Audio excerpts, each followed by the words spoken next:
নমস্কাৰ আশা কৰোঁ আপোনালোকে য'তে আছে কুশলে আছে আৰু সুৰক্ষিত হৈ আছে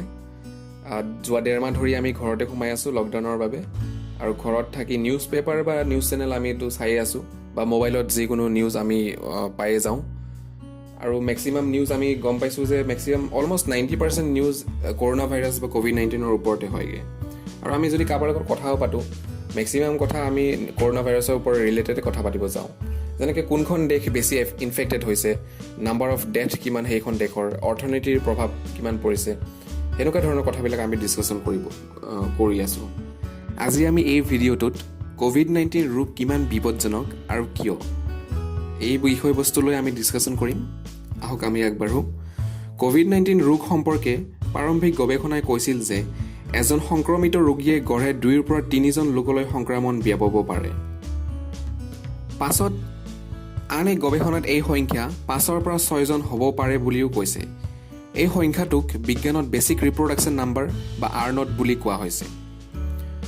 সেয়েহে কৰোণা ভাইৰাছৰ সংক্ৰমণ বাৰ্ষিক ফ্লুতকৈ বেছি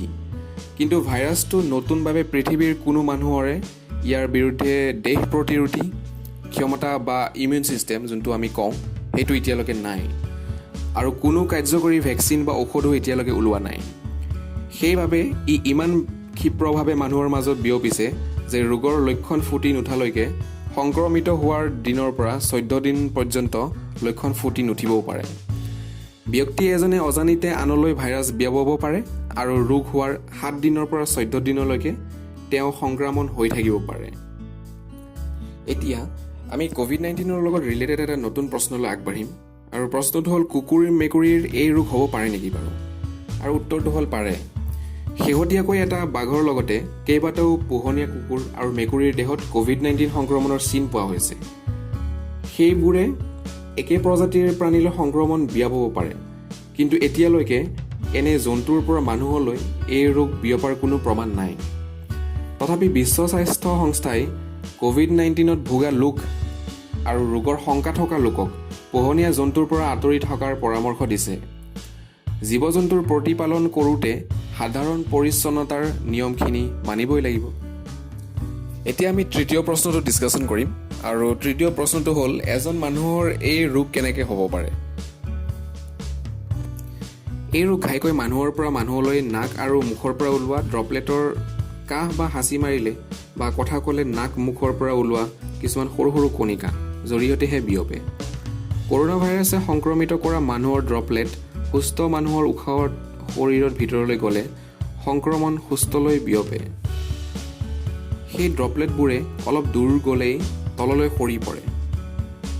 এই ড্ৰপলেটবোৰ ওচৰ পাজৰৰ পৃষ্ঠ যেনে মেজ দুৱাৰৰ হেণ্ডেল আদিতো পৰিব পাৰে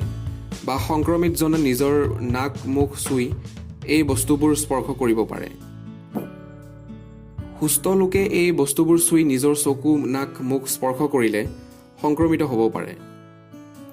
সেয়েহে সামাজিক দূৰত্ব বজাই ৰাখি অন্যৰ পৰা 1 মিটাৰ আঁতৰত থকা আৰু সঘনাই হাত চাবোন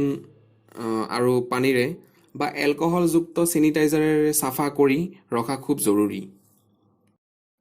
আমাৰ ভিডিঅ'টো চোৱাৰ বাবে আপোনালোকক ধন্যবাদ জনাইছোঁ আৰু আগলৈ আমাৰ কাৰেণ্ট এফেয়াৰ্ছৰ ওপৰত বেছ কৰি কিছুমান তথ্যপূৰ্ণ ভিডিঅ' পাবলৈ আমাৰ এক্সপ্ৰেছ টেলছ চেনেলটো ছাবস্ক্ৰাইব কৰিব নাপাহৰিব ধন্যবাদ